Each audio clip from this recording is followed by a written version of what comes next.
कल हमने आपको डिटर्मिनेशन ऑफ मार्केट प्राइस के बारे में बताया था। आज हम आपके साथ इसी चैप्टर में आगे बढ़ते हुए आज हम आपके संग डिस्कस करेंगे नॉर्मल प्राइस के बारे में। किसी वस्तु की समान कीमत वो कीमत होती है जो किसी वस्तु की मांग तथा संभरण की शक्तियों के स्थायी संतुलन द्वारा दीर्घकाल में निश्चित होती है। यानी कि किसी वस्तु की समान कीमत हम उस कीमत को कहते हैं जो किसी वस्तु की मांग तथा सप्लाई की शक्तियों की स्थायी संतुलन द्वारा दीर्घकाल के में निश्चित होती है। एक लंबे समय में डिमांड और सप्लाई की स्थायी संतुलन यानी परमानेंट बैलेंस के द्वारा, उनके आपस में दोनों के बराबर बैलेंस के द्वारा एक लंबे काल में निर्धारित की जाती है, निश्चित की जाती है।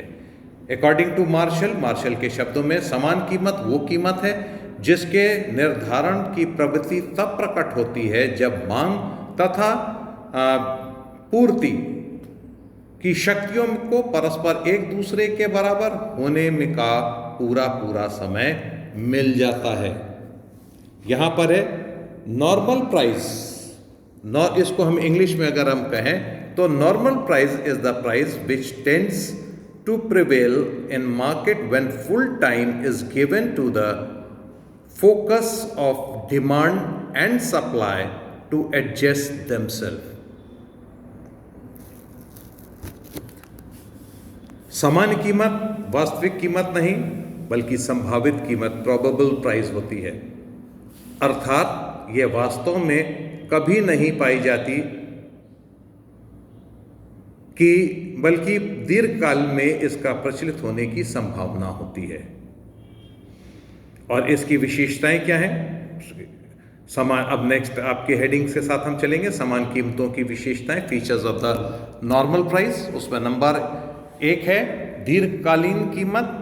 सामान्य कीमत दीर्घकालीन कीमत होती है, यानी कि एक लंबे समय की कीमत होती है। और उसके बाद दूसरा है स्थायी कीमत। स्थायी कीमत जो होती है सामान्य कीमत के निर्धारण मांग तथा सप्लाई स्थायी संतुलन द्वारा होता है। ये तो भी हमने आपको पहले ही बताया कि इसका निर्धारण जो होता है determination of normal price is depend upon permanent balance of demand and supply, इसलिए यह स्थायी कीमत होती है। इसमें बाजार कीमत की भांति परिवर्तन नहीं होते हैं। फिर तीसरा है संभरण का अधिक प्रभाव, यानी कि सप्लाई का आपका अधिक प्रभाव पड़ता है। सामान्य कीमत पर वस्तु की मांग की अपेक्षा सप्लाई या पूर्ति का अधिक प्रभाव पड़ता है। कितनी हमारी सप्लाई है उसके बाद डिमांड पे, मांग के ऊपर डिमांड हमारी क्या है उसका अधिक प्रभाव पड़ता, सप्लाई का अधिक है। जितनी ज़्यादा सप्लाई एक लॉन्ग टर्म उस कंडीशन में जाकर के हमारा एक प्रॉपर एक बैलेंस बनता है, हमारी मांग बढ़ती है उस सप्लाई के बेसिस पर, और जब एक प्रॉपर बैलेंस बनता है तो एक नॉर्मल प्राइस बनती है वहाँ पर। उसके बाद सीमांत और औसत लागत के बराबर। सामान्य कीमत वस्तु की सीमांत लागत यानी मार्जिनल कॉस्ट और औसत लागत एवरेज कॉस्ट दोनों के बराबर होती है। यह कीमत लागत से कभी कम नहीं होती, यानी कि जो भी हमारा प्रोडक्शनल कॉस्ट है उससे कम पर नॉर्मल प्राइस नहीं होता। नेक्स्ट है आपका वस्तुओं का स्वभाव। सामान्य कीमत केवल उन्हीं वस्तुओं की होती है जिन्हें दोबारा उत्पन्न किया जा सकता है। बार बार मतलब कि हमारी सप्लाई बढ़ती रहे, हमारी सप्लाई के ऊपर डिपेंड करता है। हम जिस किसी वस्तु को बार बार उत्पन्न हम कर सकते हैं उन्हीं की ही सामान्य नॉर्मल प्राइस लगाया जा सकता है, सबका नहीं लगाया जा सकता। और उसके बाद छठा है संभावित कीमत।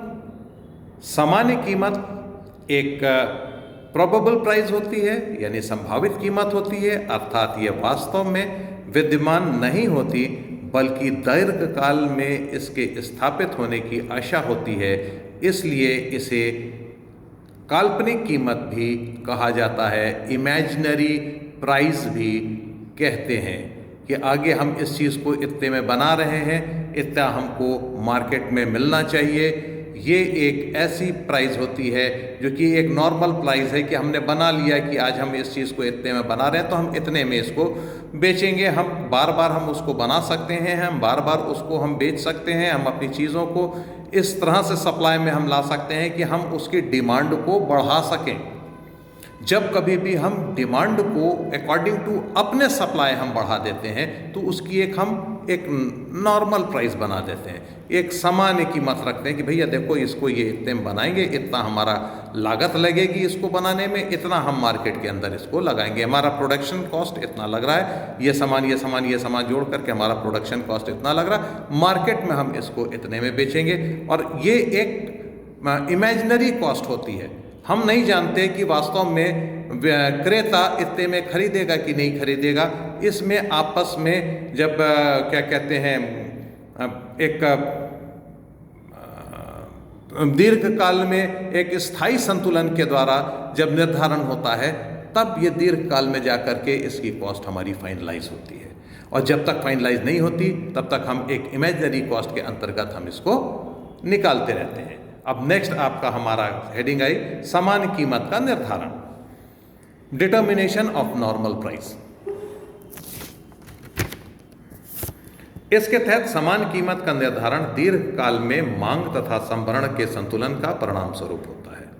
यानी कि एक लंबे समय में अगर we are going to determine the normal price then we have to wait for a long period, ताकि हमारी मांग और सप्लाई के बीच में संतुलन बने, जिसके परिणाम स्वरूप हम नॉर्मल प्राइस को सेट कर सकें, बन सके उसका। दीर्घकाल समय में की इतनी लंबी अवधि होती है जिसमें वस्तु का सप्लाई को मांग के अनुसार एडजस्ट किया जा सकता है। ये दीर्घकालीन जो समय है ये इतना लंबा होता है कि मांग को सप्लाई को मांग के अनुसार हम एडजस्ट कर सकें, जो हमारी डिमांड है उसके अनुसार हम सप्लाई को एडजस्ट कर सकें, ताकि हम जितनी डिमांड है उतनी हम सप्लाई दे पाएं, तथा मांग के घटने पर वस्तु के सप्लाई को घटाया जा सकता है। एडजस्ट कर सके ताकि मांग के बढ़ने पर वस्तु के सप्लाई को बढ़ाया जाए और मांग के घटने पर वस्तु के सप्लाई को घटाया जा सके। यानी इतना टाइम हमको मिले कि डिमांड बढ़ी हमने सप्लाई बढ़ा दी, डिमांड घटी हमने सप्लाई घटा दी, उसको हम स्टोर करके रख लेंगे। तो ऐसी कंडीशन हमारे पास होनी चाहिए, हमारे पास इतना प्रोडक्शन होना चाहिए कि अकॉर्डिंग टू डिमांड हम सप्लाई बढ़ा सके, अकॉर्डिंग टू डिमांड हम सप्लाई घटा सके। क्योंकि दीर्घकाल में वस्तु की सप्लाई को मांग के अनुसार घटाने बढ़ाने के लिए उत्पादकों या व्यापारियों को पर्याप्त समय मिल जाता है, इसलिए समान कीमत का निर्धारण में मांग की अपेक्षा सप्लाई का अधिक प्रभाव पड़ता है। यह भी मैंने आपको ऊपर बताया ना कि वो अकॉर्डिंग टू डिमांड वो सप्लाई को मेंटेन कर ले जाते हैं। और जब कभी भी मैन्युफैक्चरर या आपके बिजनेसमैन इस चीज़ को के लिए उनके पास पर्याप्त समय होता है कि अकॉर्डिंग टू डिमांड हम सप्लाई को हम घटा बढ़ा सकते हैं, तो इसकी समान कीमत के निर्धारण में मांग की अपेक्षा सप्लाई का अधिक प्रभाव पड़ता है। क्योंकि संभरण जो है आपका उत्पादन लागत का प्रतिनिधित्व करता है, क्योंकि सप्लाई उत्पादन लागत का प्रतिनिधित्व करता है, इसलिए दीर्घकालीन सामान्य कीमत उत्पादन लागत के बराबर होती है। आज के दिन इतना काफ़ी है, अगले उसमें हम आपको जो दूसरे चीज़ें हैं उनके बारे में हम आपको बताएंगे।